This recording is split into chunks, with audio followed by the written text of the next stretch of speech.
So I'm going to be talking about the sub-Saharan African myths, and in one of these myths, in the ancient West African region known as Yoruba, there was a tradition that Shango was a god who ruled over all the other gods. Much like Zeus of Greek mythology, Shango also controlled thunder and lightning. Originally, though, he was probably based on a seductive mortal king with no real powers. He had many wives, concubines, and children. One day, King Shango was experimenting with magic and whatnot. Suddenly, tragedy struck when lightning came down from the ceiling and struck all the members of his family. With all of his family dead, Shango felt lonely, so he found a tree and hung himself. Non-believers believed that that was the end of King Shango.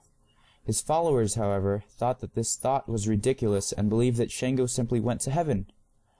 Many of these followers eventually were captured and sold to early Europeans as part of the slave trade of the 16th through the 19th centuries.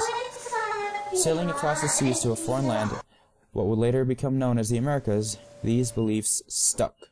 Two main sects branched off from this Shangoism: Santerism of New York and Florida, and Vodun, aka Voodoo, of the southern United States and the Caribbean islands. These religions clashed with Christianity and the general public. The Santeric and Voodoo animal sacrifices seemed very gruesome to the public. These issues were then taken to the Supreme Court.